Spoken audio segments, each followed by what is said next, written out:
Hot edition coming up tonight. Cabinet agrees on what government describes as far-reaching measures to help address current crisis facing Ghana's cocoa sector.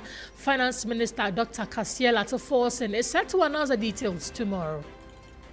We have just concluded a lengthy cabinet meeting, which was an emergency session that discussed the cocoa sector and matters arising there.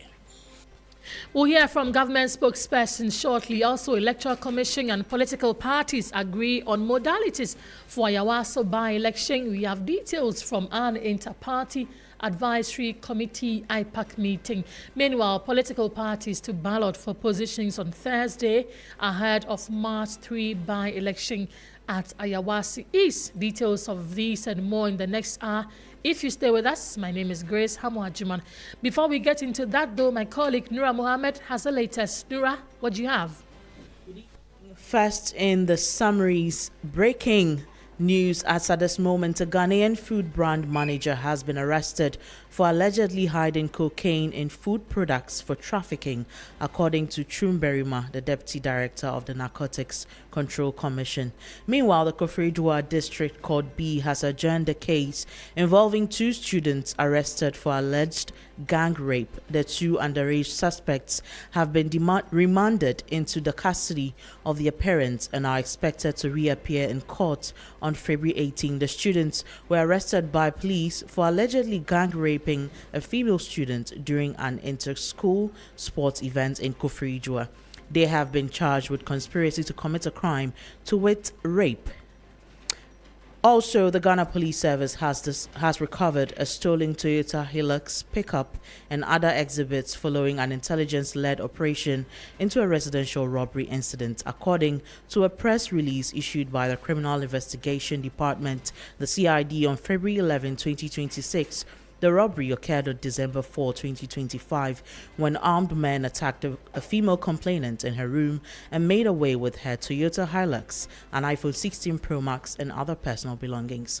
Meanwhile, the Minority Caucus in Parliament has criticized what it describes as the excessive conduct of the National Investigations Bureau NIB in the arrest of former CEO of the National Entrepreneurship and Innovation Program NEIP, Kofi Owusu Nkansa. They argued that the development represents a diversion from the pressing economic challenges confronting Ghanaians. In a statement dated February 11, 2026 and signed by the Minority Chief Whip, Frank Ano Dompre, the caucus said the incident reflects misplaced priorities at a time of national difficulty. And finally, Asante Achim North Member of Parliament Ohene Kwame Frimpong has initiated a private member's bill to amend the Political Parties Act 2000 Act 574 to introduce campaign financing regime in Ghana's politics. The Political Parties Act 2000 Act 574 regulates the registration and functioning of political parties, but remains silent on campaign financing. According to the lawmaker, the rising cost of politics poses a serious threat to the country's democracy. The reason Ghana needs to introduce a campaign financing regime to avert the situation. That will be all for the summaries. Over to you, Grace. Right, thank you very much, my colleague Nura Mohammed, with the news summaries there. Let's begin the bulletin from the cocoa sector, because Cabinet has approved what government describes a far-reaching measures to address the current challenges confronting the country's cocoa sector. The sector is grappling with a severe funding crisis following the inability of the Ghana Cocoa Board to promptly pay farmers and licensed buying companies for cocoa supplied.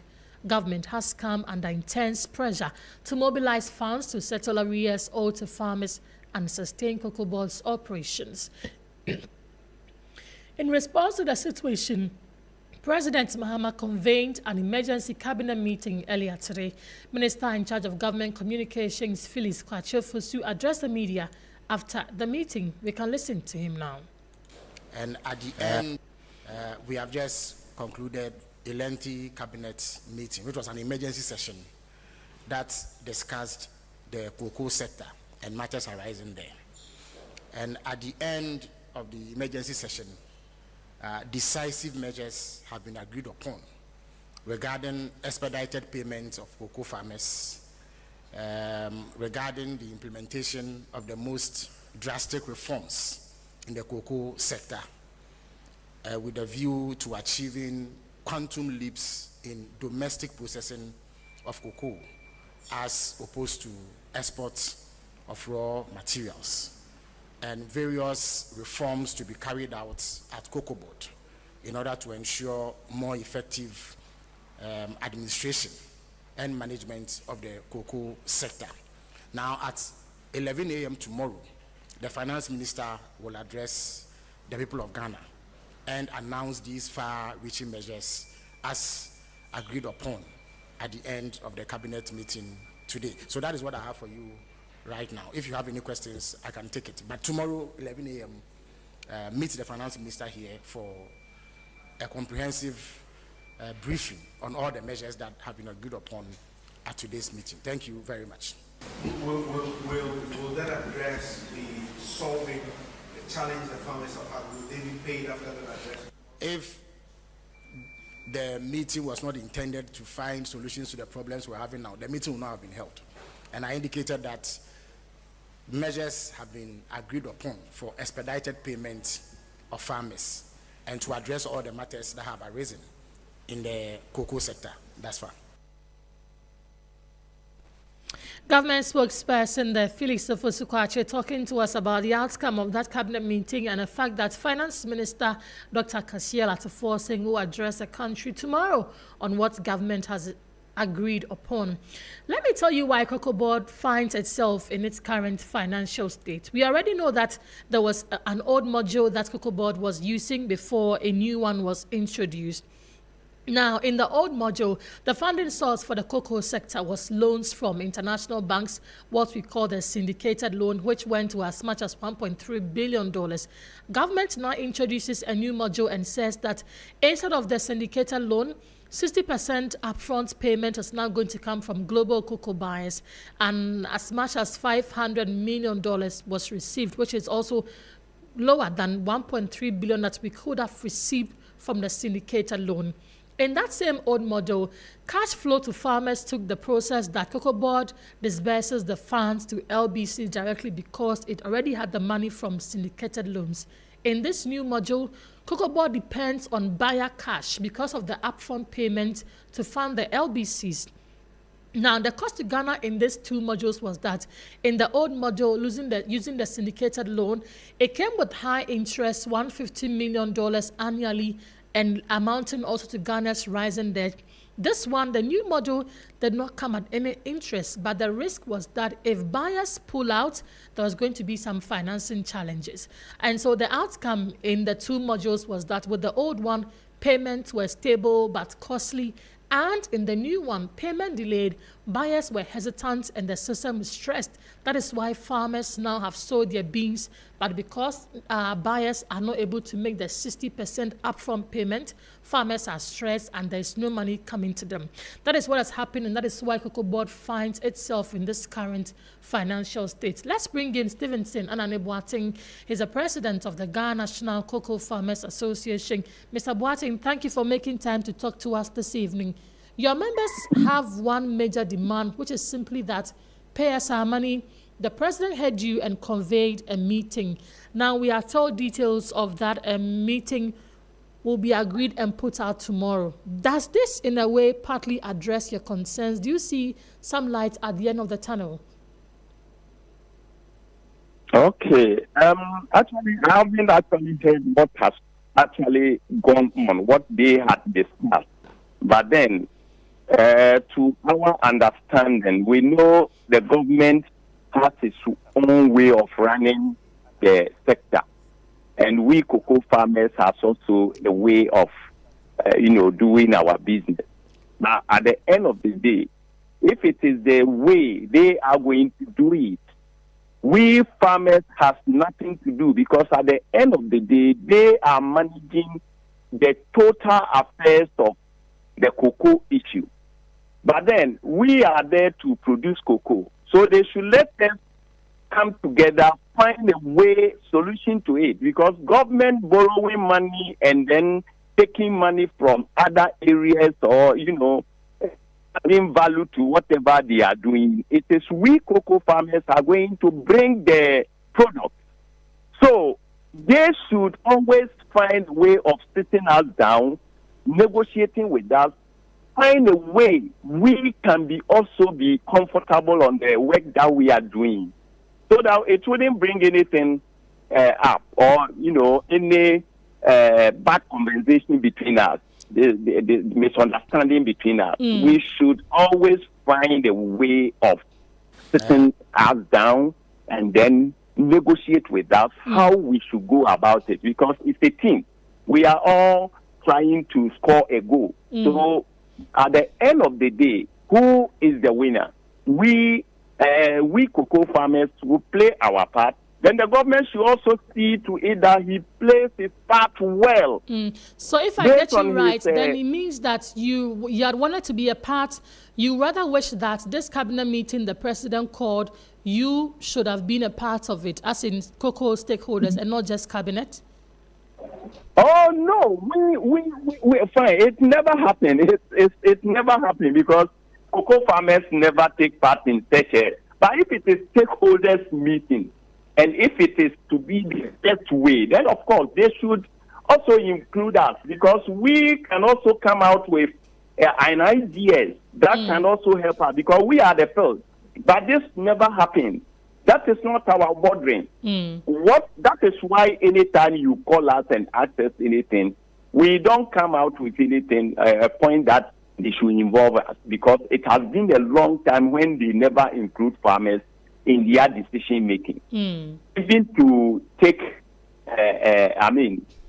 consider our concerns. That is. So if they have done something about it, they have taken a decision on it, we don't mind. But they should see to it that any decision they take, we farmers should also be considered. Our priorities must also be considered in their decision making. Because at the end of the day, we are doing the work and they are also buying it and making profit for themselves and the country. We cannot just do it and use people just anyhow. So, my dear sister, we are there. We are also preparing to have our way out. If government comes out, we are listening to him. I think tomorrow he will come out with the finance minister will be addressing the country tomorrow. What would you be expecting him to say? Come again. The finance minister will be addressing cocoa farmers as well as the country tomorrow. What would you be expecting him to say to bring hope to the cocoa sector? And for you farmers to get your money. They should come out with the fact that they are going to pay farmers. We don't want a situation where government is going to say he's going to reduce the cost of cocoa price. He should make sure, because it's a contract, it's a deal. We've already established it. And the deal is that if the cocoa increased, they should have by this time taken advantage on it. So once the agreement is there, he should finish us with that, so that if there is anything, then they call us on board and have that negotiation with us, period. So we expect him to come out to tell us that the money is readily available for us to be paid. Right. Mr. Nane, thank you for talking to us. We'll definitely connect with you tomorrow when the finance minister tells us what government has agreed and what your view is, especially on making sure that you receive your money. Thank you for talking to us. Thank you very much. Stephen Anane Boateng is the convener of the concerned Ghana National Cocoa Farmers Association. Let's just stay on this and bring in the Executive Director, Policy and Advocacy, Legal and Entrepreneurship Support Hub, LESAB, Edward Kariwe, Lawyer Edward Kariwe. Esquire, thank you for talking to us tonight. Thank you, and good evening to you and to those who are listening to us. Good evening, sir. So we've heard from government spokesperson Felix Ofosu-Kwakye, and he tells us that government says it is first off going to concentrate more on placing a lot more emphasis on value addition instead of export of raw beans. How does this solve the situation we find ourselves in, maybe now or going forward? Well, once again, thank you for the opportunity. I think the question about adding value has been with us for many years. and government after government never paid serious attention to it. There was a time when we were told that up to 50% of cocoa produced was supposed to be processed, and that was to be done gradually. Here we are today, we are still selling much of our cocoa beans in the raw state. Now we are faced with this crisis. The market is not there. We have got the beans, and we don't know what to do with the beans. So the call by the minister and government that they want to increase the processing of cocoa beans in the country is what we all expect. And for the long term, that is the solution. But as to whether that will be adequate to address the current crisis, I don't think it is adequate enough, because what is the challenge now is that there's no money to pay farmers for what they have produced. So, and which does not have anything to do with the long-term plan of processing the cocoa beans. Because immediately, government will not be able to process all these cocoa beans, and that is not even the issue. The issue is the money to pay the farmers now. So that is the crisis. And I've listened to the farmers' representatives speaking. I think it appears to me that the farmers appear not to have some trust for government, and they think that whatever be the case, they want nothing less than their money. Yes, I agree, it is a contract, but today the contract is saying that government will have to cough money at all costs to pay them. But if tomorrow the contract also, based on circumstances, it brings some burden on the cocoa farmer, do they expect government to also exact the same, approach as they are doing? I think that is not it. So, but I think that what government can do immediately is to look for money. If they cannot pay everything to the farmers, they should pay part of it and then pay the rest later on, and then work into the future to make sure that we don't get ourselves into this type of crisis again. Mr. Kariwe, so the current system that Cocoa Board is running now, the fact that they are doing the marketing and forward sales system, do you believe it remains sustainable, or it is time for a comprehensive policy overhaul? We are all aware that the forward sales system has not been very good for Cocoa Board and for the country. There have been instances in the past where, because of the forward sale system, when the syndicated loan was supposed to come, it won't come on time. Even when the season for buying the cocoa beans was due, there was still no money to buy the beans. And that led some of the cocoa farmers to smuggle the cocoa. So it is not, that system has not been very good to us. We can still maintain it, however. But when we maintain it, then the money should come from Bank of Ghana. Right. Because you see, the banks are making money by giving the loan to Cocoa Board so that they will now have the decisive measures have been agreed the upon. Syndicated loan regarding expedited payments of cocoa. Can't we have Bank of Ghana benefiting from that type of benefit rather than allowing foreign banks to benefit from it? But whatever be the case, the forward sale has come to a point where even Cocoa Board books and credibility was not good enough to have forward sales again. For instance, how were you going to convince buyers to give you a loan for you to supply the beans in future when you had failed to pay or to provide over 300,000 metric tons of beans? So once you defaulted in that, then your credibility before those who would have given you the money to buy the beans will not come again. Right. So it is not just like a situation where Cocoa Board has just got they had the choice at that time to continue with the forward sale, but that they had reached a point where that window was almost closed for them.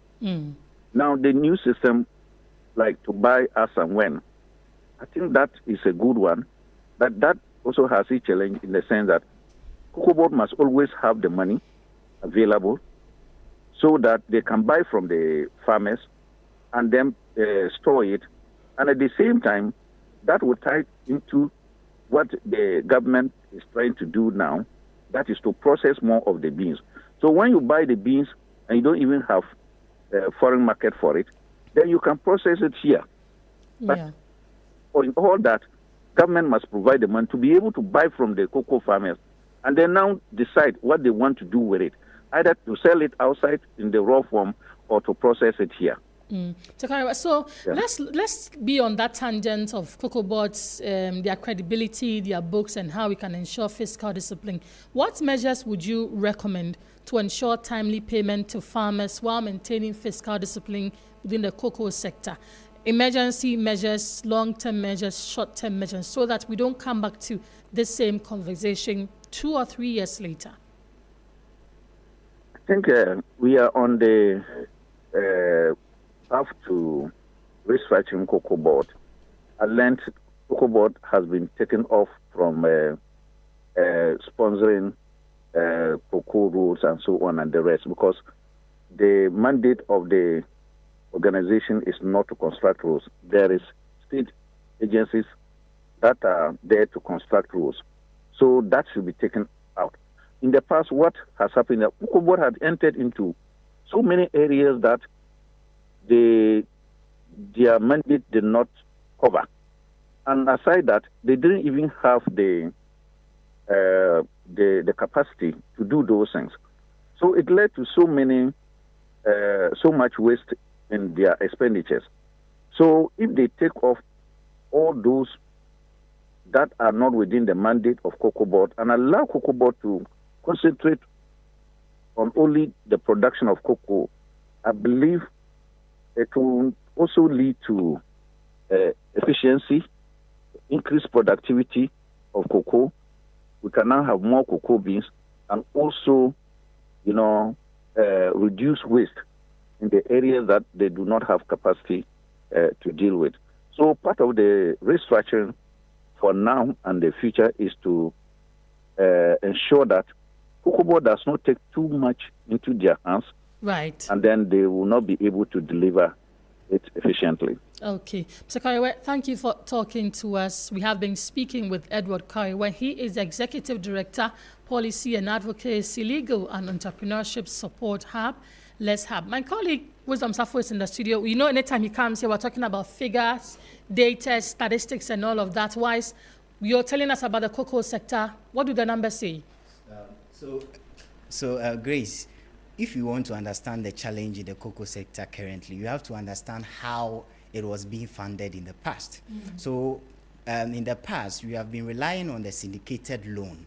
Okay, so this syndicated loan is from international banks, sometimes 1.5 billion, sometimes 1.3 billion dollars. And this loan will be distributed by Cocoa Board to the LBCs, the licensed buying companies, so that they can buy the cocoa from the farmers and pay the money upfront. So after buying from the farmers, they supply these beans to Cocoa Board, and Cocoa Board gives these monies to the international buyers. But since 2024-2025 crop season, we changed the funding model.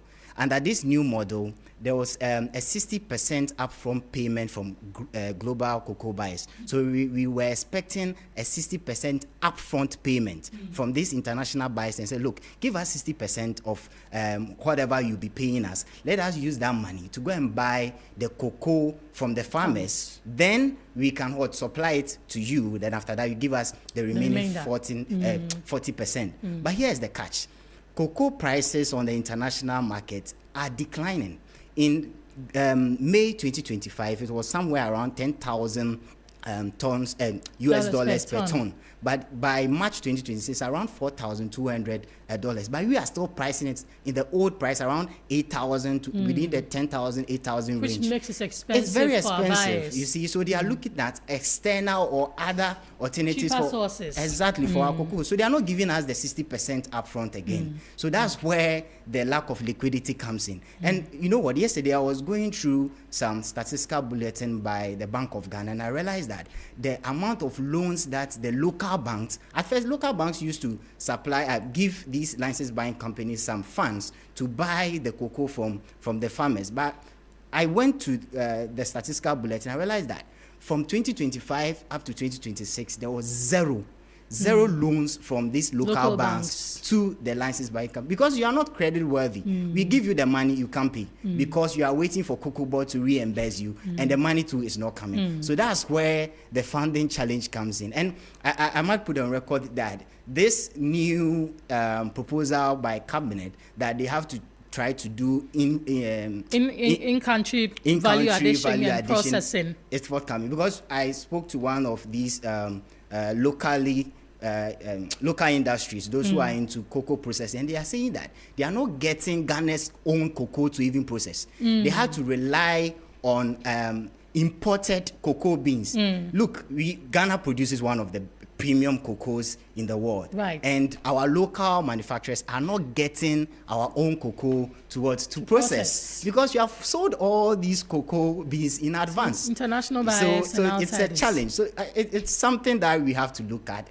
I mean, this value addition proposition by cabinet is something that we have to welcome, and I'm waiting to I'm looking forward to what he has to tell us tomorrow. Everybody is waiting to hear from him, because definitely. Ghana's cocoa sector is one of the backbones of the country, and we cannot afford to look at it and finally let me add this. You realize that the share of cocoa of our total exports has declined drastically from 2023 January to currently. So around 2023 January, we are trading something 26.6% of all our export revenue was coming from cocoa. But now we are around 12.4%. That's about 14 percentage points decline. So it means right now, if it's not because of gold that is holding the economy, we will be found wanting. Fortunately for us, gold prices is appreciating on the global market. Yes, we are celebrating some windfalls, but it won't last. We should find other alternatives to diversify our exports. Exactly. Why? So I'll still have you wait, because we'll be talking about food insecurity and the numbers very soon. But let's go to Ayawaso East and talk about what is happening there. We know the Electoral Commission is expected to pilot a new electronic system for collating election results from polling stations in the March 3 Ayawaso East by-election. Timelines will be announced soon to evaluate the 2024 general elections, as it seeks to introduce new modalities to safeguard the integrity of multi-party democracy in Ghana. Part of the new measures is to take election results electronically to address instances when ballot papers and collation sheets are defaced or go missing. At an inter-party advisory committee meeting held Wednesday, the EC also agreed to allow parties present 2 agents for each polling station in the upcoming exercise. Here is NPP Director of Elections Evans Nemaku, who says the new patriotic party will support the EC to lay a new constitutional instrument to that effect. Today's meeting by Electoral Commission sought to discuss Ayawaso East by-election and other related issues. I mean, we all know that it's happening on March 3, 2026, and the new patriotic party is ready. We filed our candidates, Baba Ali, received this morning.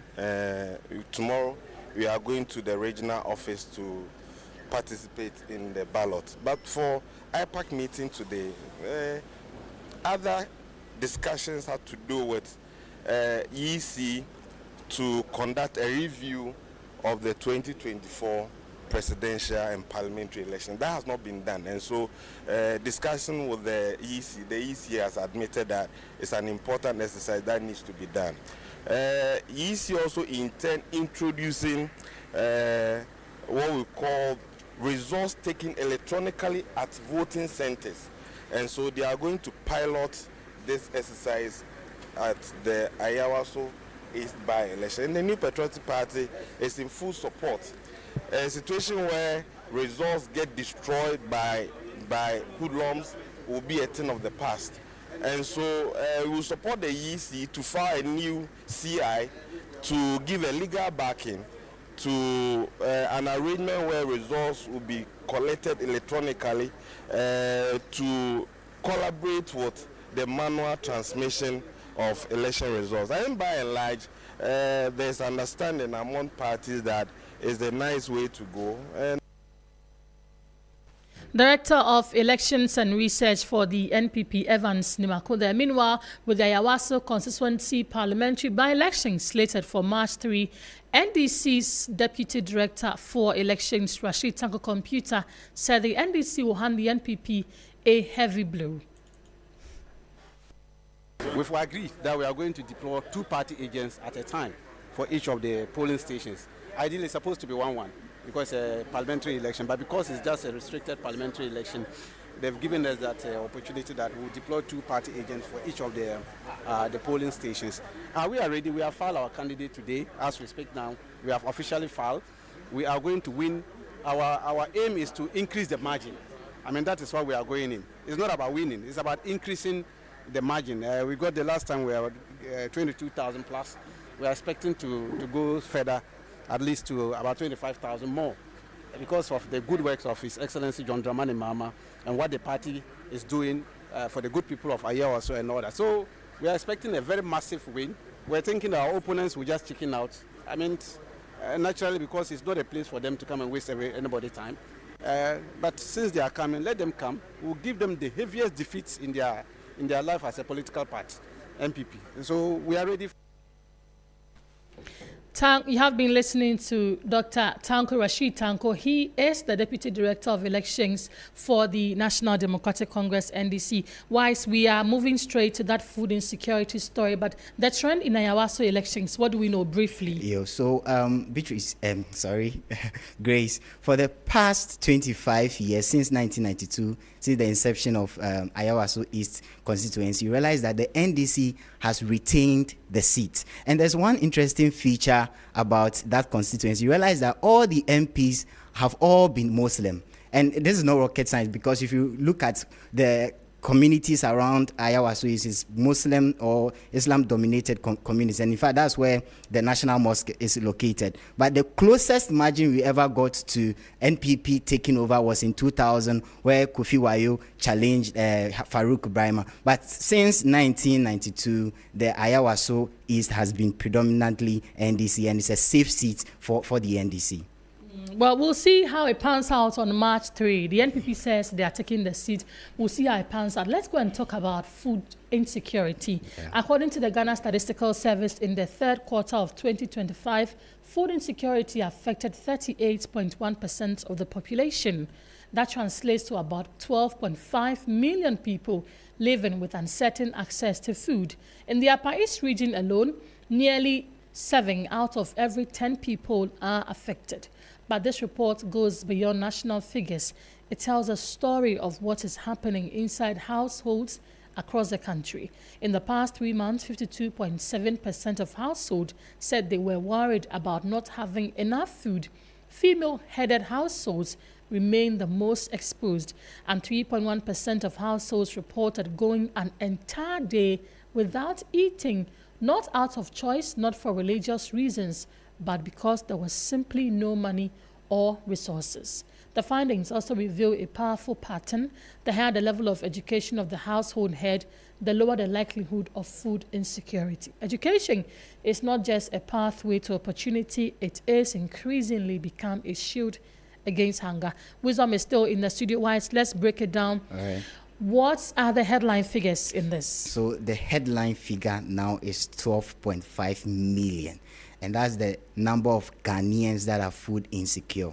But this is a 22% reduction if you compare it to that of 2022. Yes, so this is not something we should celebrate. If you have 12.5 million of your citizens food insecure, it's something you have to find very alarming. And this 12.5 million people translate to 38.1% of the population, you realize that if you take 10 people, out of 10 people, 4 people are food insecure. So this is something that's very serious. And if you look at the trajectory or the trend, you realize that it rose 5 consecutive quarters. So food insecurity rose for 5 consecutive quarters before easing in the late 2025. You realize that from 2024 quarter 1, it was around 35.3%. It rose to 37.5% in quarter 2. And by quarter 1 of 2025, it hit 40.3%.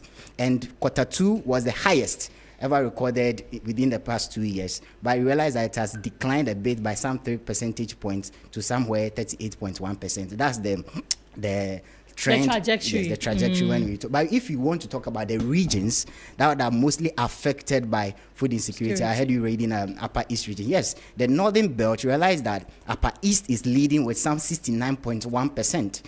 The Northeast 62.0%, and the Upper West region 55.9%. The Volta region comes where 50.1%, and the Hafu region 49.6%. And I want to place emphasis on this. You know, the Northern Belt, you realize that they are agro-based economy or agro-based population. Most of them are into farming, and they are highly impacted by climate change and weather patterns. Exactly. When there is a dry spell, it will reflect in the food that you're going to eat and the amount of money you're going to get from your crops. When there is a flood, remember this dam, the spillage of the Barry Dam, it always affects them. So they are vulnerable when it comes to food insecurity. So that's the regional breakdown for the top 5. But this is where it gets interesting. Realize that people are worried about food.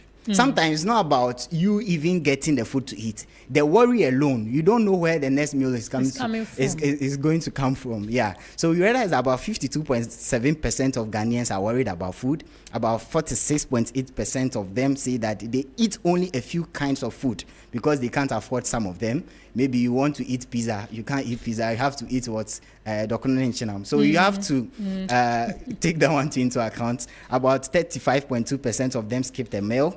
22.5% ran out of food. 15.7% hungry but did not eat. And this is the most alarming part. 3.1% of households went a whole day without food. How is this even you possible? You go a whole day without food. This one is not 111. It's not 101 or 110. This is 000. This is alarming. Very alarming. So are there recommendations? How do we move from this place going forward? So it's about policy targeting the vulnerable people. Yesterday, the Agric Minister said on the floor of Parliament that if Jinapo actually raised the question about these figures, and the Agric Minister said, if you know them, if you know these people, identify them, and we have food enough to supply them. So it's not about just these headline figures, it's about identifying the people that are facing the challenge, targeting, formulating policies that will target these people and solve this canker. Exactly, because we can't go and handpick them and say household A, no food, household B, no food. So you have to know them. You have to know them and formulate policies to target these people. And lastly, I want to put this one across that you realize that female-headed households face higher barriers to food access. Well, Valentine is coming, so take care of your husband because you can't discard their importance in supplying food for. But these female-headed households, you realize that if you look at the agric sector as a whole, females form majority of the labor force. Yeah. So anything that affects the climate change, agri sector, dry spell has a direct impact on women, and they are the most vulnerable. So it's not surprising. It's not surprising, I thought. But there's this one interesting statistic we have to do with the triple burden. The triple burden is an intersection of those who are food insecure, they are multidimensionally poor, and they are also unemployed. So we are facing three challenges. You are food insecure. You are also multidimensionally poor, and also you are unemployed. Because if you're unemployed, you definitely be food insecure. Exactly. You have a cross effect. And you're going to be poor. Exactly. So it's just like a trickle-down effect of you being unemployed. Very well. Very well. And this number stands around 227,519. So, let me have you. We are displaying the statistics or the data on our Facebook stream. So if you're listening to us and you want a better appreciation of it, please quickly head over to our Facebook stream. in 3FM 927. You can have all the data there. Wise, take us through the regional breakdown again, and let's know which region suffers the most, which region is also doing well. Okay, so the region that is facing the most food insecurity is the Upper East region. 69.1%. And that is where Boko is, the Upper East region. Boko. I don't want to draw a map into all of that. We'll do that correlation. Yes, so 69.1% for Upper East, 62.0% for Northeast, 55.9% for Upper West, 50.1%. And these percentages are the households in that particular region. The percentage of those households that are food insecure. And Ahafu region, 49%. So these are the top 5. So this is like almost half of the region's population. Are facing food insecurity. Right. And there's one last statistics. I mean, it's very natural to have rural communities facing more food insecurity. So if you realize that 44.4% of the rural population, and that is the irony. This is where we get the food from. You see, but they don't get to eat it. They want to sell it. They want to sell it so that they will get the money to buy other stuff, to buy other things. They don't want to, eat the best out of the produce. They would rather send it to Accra, take the best yam, send it to Accra, so that, Grace, you have a nice potom. Definitely. Right. And the urban centers are around 32.5%. And the last statistics have to do with education. Okay. Then now education is fast becoming the shield against food insecurity. You realize that there's a high correlation between your educational level of the head of the household and how insecure you are in terms of getting access to food. So you realize that people with no education at all have a 50% chance of being food insecure. And basic education, if you have basic education, it reduces from 50% to 42.6%. Now, if you have secondary education, it reduces from 42.6% for the basic education to 33.7%. And yes, where it gets interesting, for tertiary education, people who have gone to university, have gone education, have gone to university, maybe vocational training, masters or all of that, PhD, realize that 13.9% chance. It reduces drastically. Right. So, well, education is the key. The padlock is not changed yet. So, Grace, that is it in terms of the these figures are not anything to write home about, because they are startling, especially in the regions where it is almost half of the region's population that is food insecure. I know, because it has also appeared in Parliament, government is going to take some action on it for the country to have some food to eat. It is very alarming. Wisdom Safo, anytime he comes here, we are talking data, figures, statistics, and all of that. Wise, thank you for passing through. Okay, sure. This is Hot Edition on 3FM 92.7. We have spoken about food insecurity. Let's talk about national security, because the Minister for Interior, Mohammed Mubarak Muntaka, has disclosed that a number of police officers stationed in the Boko enclave are threatened to resign if their requests for transfers are not granted. He says several officers, including those manning checkpoints in the area, have been shot and killed over the past 3 months due to the disturbances in the area.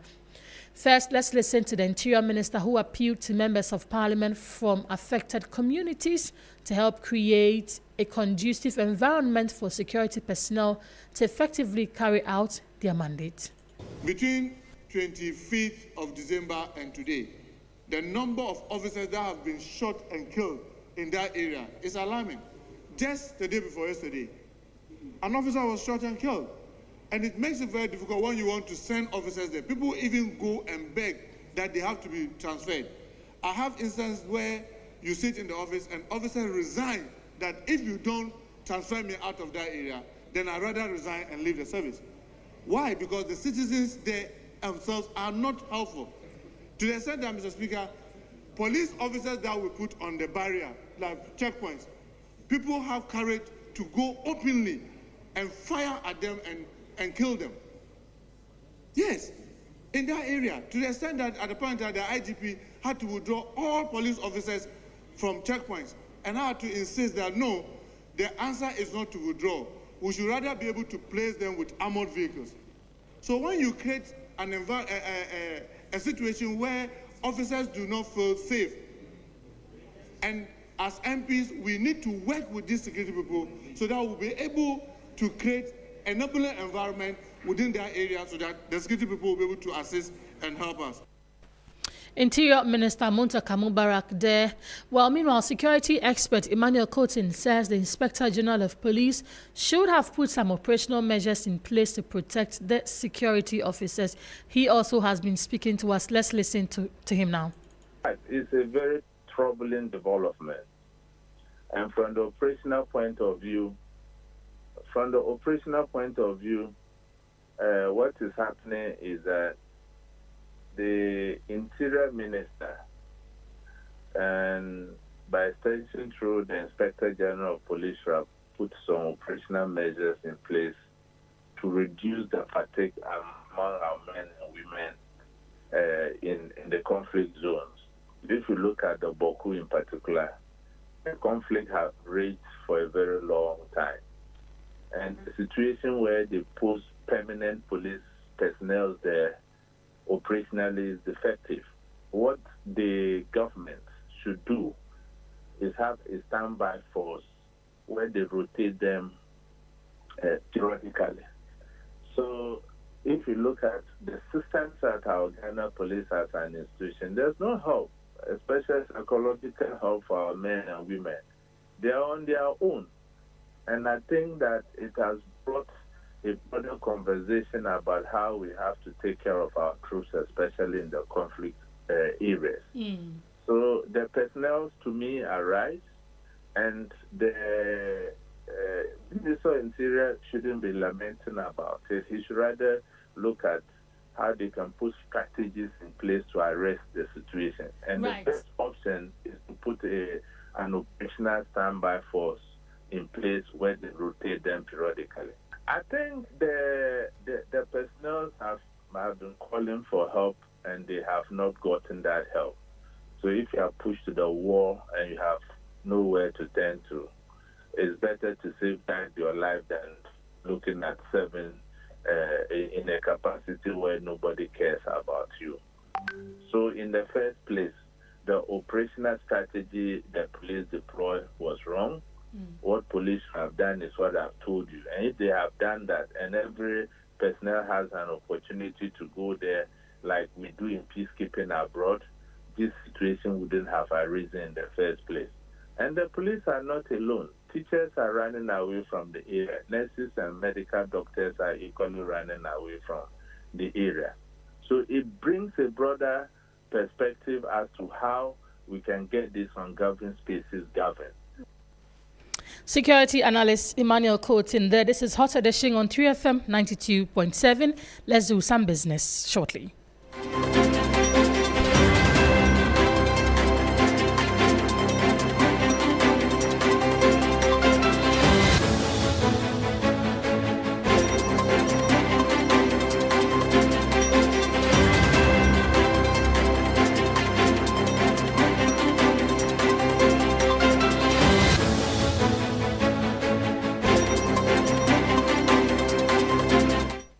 You are still tuned in on Hot Edition on 3FM 92.7. This is the business segment. Coming up, Ghana Revenue Authority dismisses spare parts dealers' fears, citing transitional pricing errors.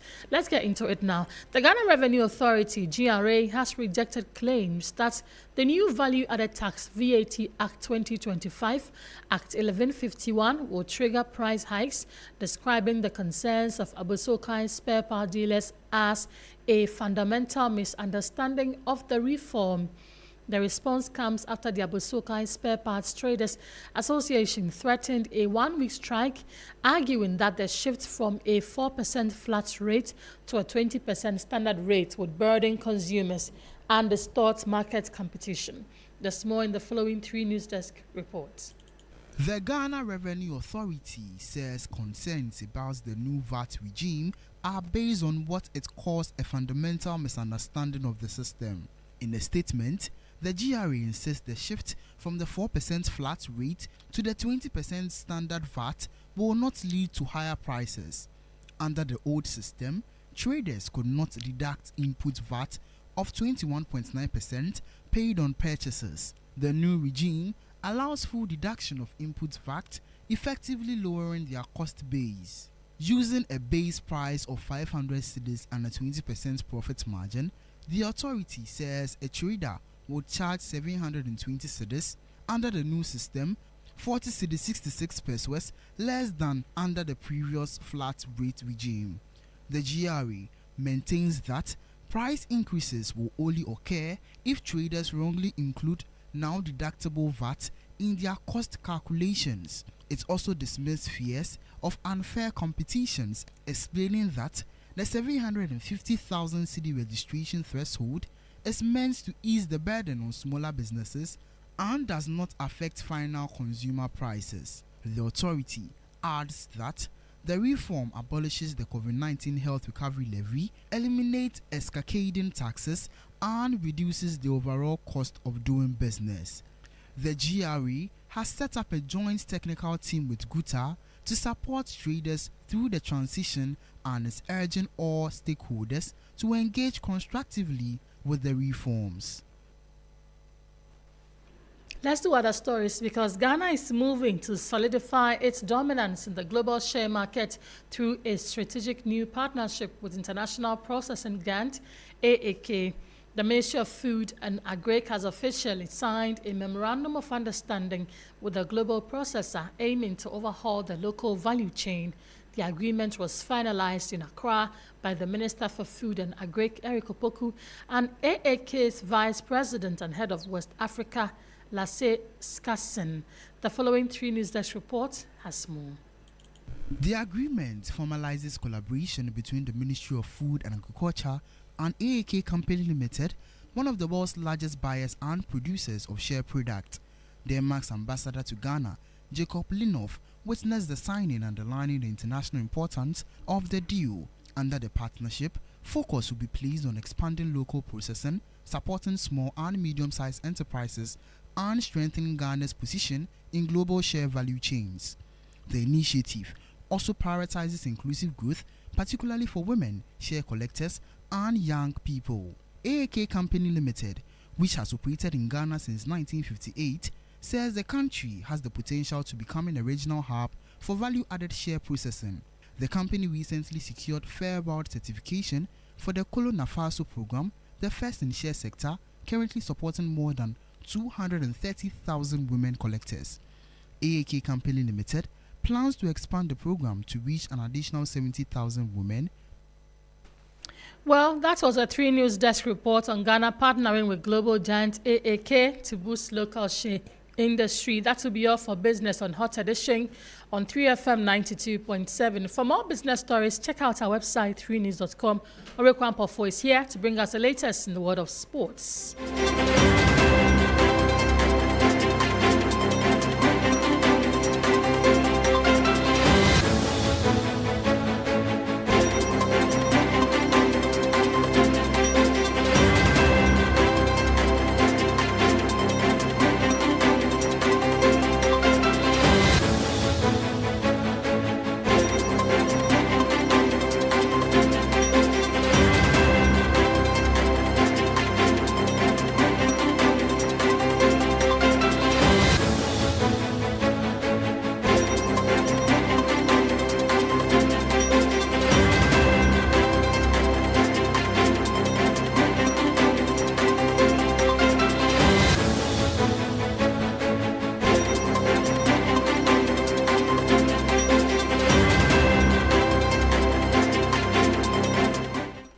Hello, good evening, and welcome to the sports segment here on Hot Edition on TFM 92.7. My name is Oreku Ampofo.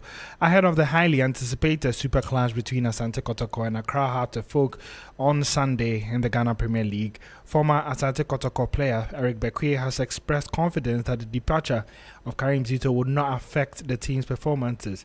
Zito, who took over from Prosper Ogum, stepped down just days before the crucial encounter. However, Bekwe remains optimistic that the players' determination to secure positive results and their overall ambitions remain unchanged. Yeah, looking at Karim Zito's history behind playing against House of Folk from Dreams FC and then coming to Kotoko, he hasn't lost against House of Folk. I think it was a moral booster for the club, but it's just the code that have been changed, but the players are still there. So I think tactical discipline is going to play a vital role in this game. I should stand by the 2-1. Kotoko is winning 2-1. And so that was former Asante Kotoko player Eric Bekwe speaking there. Let's now do some more where AG Auxerre captain Elisha Owusu says he's continuing to work hard in hopes of securing a place in Ghana's Black Star squad ahead of the 2026 World Cup later this year. The midfielder has had an inconsistent run with the national teams, with most recent appearances coming in the final phase of the World Cup qualifiers against Central African Republic and Mali. Despite being in and out of the squad, Owusu remains determined and hopeful of earning a call-up for the Mundial later this year. Yeah, first of all, it will be an honor, will be a big blessing to play the World Cup for my country. And second of all, I try to not think of it not that much, I don't want to be something every day thinking of World Cup. No, I try to focus on what I need to do every day. For me, life is about process and take it day by day, You don't want to think too much about the outcome. And I try to process it every day. I know that if I do good with my club, train good, sleep good, perform good with some games, it will help me to go to this World Cup, But I try to not put a lot of pressure on myself, even enough to not think too much about it, For me, it's not now, it's for me, really, if I take about the situation of my club and everything, is far away, So I try to focus on what I need to do day by day, and we see what God have in stock for us, Well, that was Ghana midfielder Elisha Owusu. Now let's do some more stories where Real Madrid and UEFA have reached an agreement of principles to bring an end to the years-long disagreement over the breakaway European Super League, saying that the move is for the good of European club football. Madrid had been at odds with European football's governing body since the unveiling of the Super League project in 2021, taking legal action against what the club said was an unlawful attempt to prevent the launch of the rogue competition. Barcelona also announced that they were formally withdrawing from the Super League last Saturday, leaving Real Madrid as the only one of the 12 original founding clubs to remain on board. Now, before we go, there'll be 5 Premier League fixtures later tonight, headlined by Manchester City, who take off Fulham and have a chance to close the gap between themselves and Arsenal to 3 points. There's also Aston Villa, who face Brighton. Crystal Palace host Burnley, whilst relegation threaten Nottingham Forest also face bottom-placed Wolves. Later, Liverpool would travel to the Stadium of Light to face Sunderland, who are unbeaten at home this season. That's how we bring an end to the sports segment, and also to an end for the hot edition here on 3FM 92.7. My name is Oreku Ampofo, and we're back again same time tomorrow to bring you the latest news.